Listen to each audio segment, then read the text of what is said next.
Bismillahirrahmanirrahim. Assalamualaikum warahmatullahi wabarakatuh.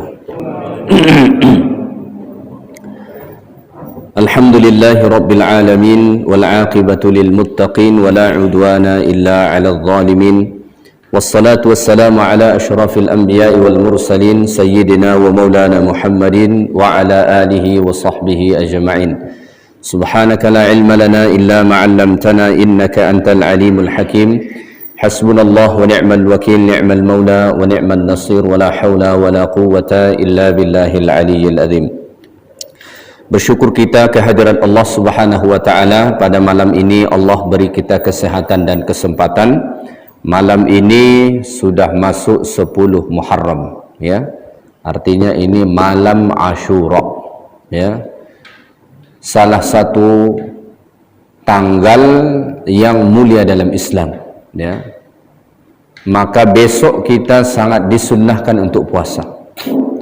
Jadi sedikit kisah puasa Asyura itu, lamma qadima Rasulullah sallallahu alaihi wasallam al-Madinah, saat dulu Nabi sampai ke Madinah. Dulu kan Nabi di Makkah, 13 tahun dari kenabian Rasulullah SAW Nabi di Makkah. Setelah itu Nabi hijrah ke Madinah. Apabila Nabi sampai ke Madinah, Nabi menemui orang-orang Yahudi puasa pada 10 Muharram. Karena di Madinah itu dulu ada 5 komunitas. Penduduk asal Madinah itu ada 5 komunitas. 3 komunitas Yahudi, 2 komunitas Arab.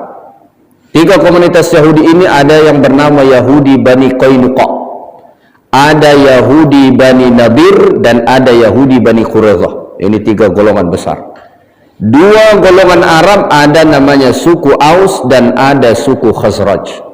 Saat Nabi sampai ke Madinah, Nabi menemui orang-orang Yahudi ini puasa pada 10 Muharram. Lalu Nabi bertanya, wahai orang-orang Yahudi, kenapa kalian berpuasa pada hari ini? Orang-orang Yahudi mengatakan, wahai Muhammad, hari ini anjallahu Musa wa Bani Israel min Fir'aun. Pada hari inilah Allah selamatkan Musa dan orang-orang Bani Israel daripada kejaran Fir'aun. Dulu kan Nabi Musa dan orang-orang Bani Israel yang beriman kepada Nabi Musa itu diburu oleh Fir'aun, dikejar, sampailah lari Nabi Musa dan orang-orang Bani Israel. Ini Laut Merah, di belakang Fir'aun dan tenteranya. Tidak tahu mau lari ke mana, lari ke depan laut, di belakang musuh. Maka orang-orang Bani Israel itu mengatakan kepada Nabi Musa, inna lamudrakun, pasti akan ditangkap kita. Tak tahu lagi mau lari ke mana, depan laut, belakang musuh. Nah, lari ke mana? Buntu. Tapi Musa mengatakan tidak. Kalla, sama sekali tidak. Nah, inilah hebatnya kekuatan orang yang beriman tuh. Bagi orang itu sudah mustahil, buntu, bagi dia tidak. Maka Nabi Musa mengatakan, kalla, sama sekali tidak. Inna ma'iya rabbi sayahdin, ada Tuhanku besertaku dan ia akan memberi petunjuk kepadaku. Wah, inilah hebatnya orang yang bersama Allah. Orang yang bersama dengan Allah itu seberat apa, sesulit apapun masalah itu, buntu bagi orang, bagi dia tak buntu. Kenapa? Allah akan memberi dia petunjuk, mengarahkan dia sehingga dia dapat keluar dari masalah tersebut. Tapi kalau kita tak ada bersama Allah, masalah yang kecil tampak besar, ya kan? Kalau kita bersama Allah, besar sungguh menurut orang, tak mungkin diselesaikan, selesai bagi dia. Kenapa? Ada bimbingan Allah. Ya. Maka apa yang terjadi? Allah berfirman kepada Musa, wahai Musa, pukulkan tongkatmu ke laut itu. Bayangkan, ini petunjuk yang luar biasa. Bagi orang tak mungkin itu. Tapi Allah mengatakan, wahai Musa, pukulkan tongkatmu ke laut. Maka famfalaqa, terbelah lautan itu. Ini seperti gunung, di sini seperti gunung air itu terbelah. Musa pun dan orang Bani Israel lewat. Masuk Fir'aun dan tenteranya. Saat itulah Allah tenggelamkan. Maka selamat Musa dan orang Bani Israel, Fir'aun dan tenteranya tenggelam. Itu terjadi kapan? Pada 10 Muharram, hari Asyura. Maka berita itu walaupun disampaikan orang Yahudi, diaminkan oleh Nabi SAW. Maka cerita-cerita Israiliyat itu ada yang diterima, ada yang tidak diterima. Kalau dibenarkan Nabi diterima, tapi kalau tak dibenarkan Nabi jangan terima dan jangan tolak. Begitu sikap kita, kata Nabi sallallahu alaihi wasallam. Maka orang-orang Yahudi itu berpuasa sebagai tanda syukur mereka kepada Allah. Ketika Nabi mendengar alasan orang-orang Yahudi itu, Nabi mengatakan, fa ana ahaqqu bi Musa minkum, saya ini lebih berhak terhadap Musa dari kamu. Walaupun kamu merasa dekat dengan Musa, saya lebih dekat dengan Musa, kata Nabi. Walaupun kamu merasa cinta dengan Musa, saya lebih cinta dengan Musa. Maka saat itu pun Nabi berpuasa.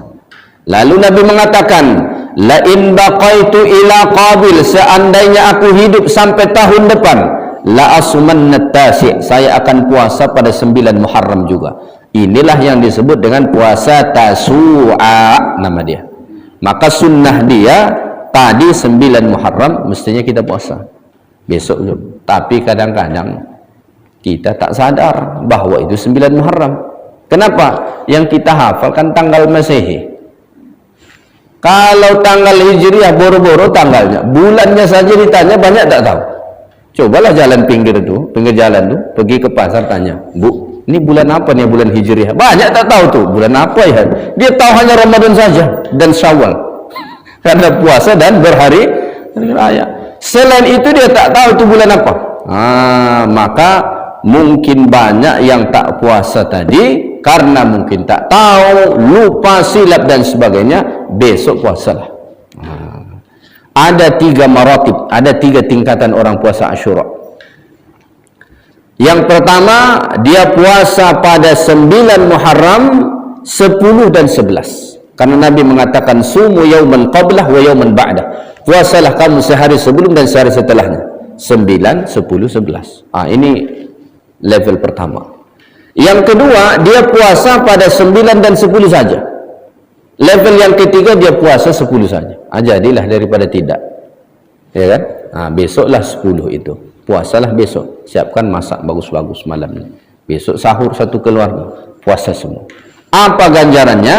Nabi mengatakan, ahtasibu 'ala Allah ayyukaffira sanati allati qablah. Puasa 1 hari pada 10 Muharram, Allah ampunkan dosa setahun. Ini kita baru awal tahun 1444 Hijrah. Tahun 1443 Hijrah yang lewat, banyak dosa kita, banyak salah kita, sama ada kita sengaja ataupun tak sengaja. Maka untuk dapat ampunan, puasalah besok. Jadi salah satu rahmat kasih sayang Allah itu disyariatkan kepada kita ibadah-ibadah yang mudah dilakukan tapi pahalanya sungguh besar. Maka ada ulama menyusun satu kitab yang berjudul Al-Ajrul Kabir 'alal Amalil Yasir, pahala yang besar dengan amal-amal yang mudah. Salah satunya puasa Asyura. 1 hari puasa, imbalannya setahun dosa diampunkan. Tapi dosa yang diampunkan ni dosa-dosa kecil. Kalau dosa besar harus taubat secara khusus. Yang nipu orang, menyikut orang, menerjang orang, mengambil hak orang, itu harus taubat secara khusus. Tapi kan banyak dosa-dosa kecil kita. Memang kalau dilihat satu persatu kecil, kalau dikumpulin satu truk. Banyak dosa kita. Keluar kita mata tak terjaga. Bahkan tak keluar pun tengok handphone, mata tak terjaga. Bagaimana kita nak menjaga, orang tak menjaga? Ya. Saya setiap minggu ke pasar, bawa istri saya, biasa di mobil saja. Banyak ibu-ibu di pasar kan. Ada ibu-ibu tu pakai jilbab, bagus pakai jilbab. Sayangnya ke bawahnya pakai legging. Itu yang tak mantap. Jilbabnya sudah mantap, tapi bawahnya pakai legging. Boleh tak pakai legging perempuan? Boleh. Di rumah. Atau tutup kalau keluar. Di rumah silakan pakai legging, lah bergoyang-goyang depan suami. Tak ada masalah. Sekarang kan yang jadi masalah tu dia pakai bergoyang-goyang di depan suami orang. Itu jadi masalah tu. Kalau depan suami sendiri tak ada masalah, ya kan? Banyak dosa kita. Kadang-kadang kita mau tutup mata tak tertutup. Kenapa? Kita sambil jalan nabrak orang kita nanti. Mau dipalingkan kadang-kadang berat. Tengoklah sekali lagi katanya pula. banyak dosa kita. Jadi besoklah caranya mau taubat. Puasa 1 hari diampunkan setahun dosa ya. Baik, itu mukaddimah saja.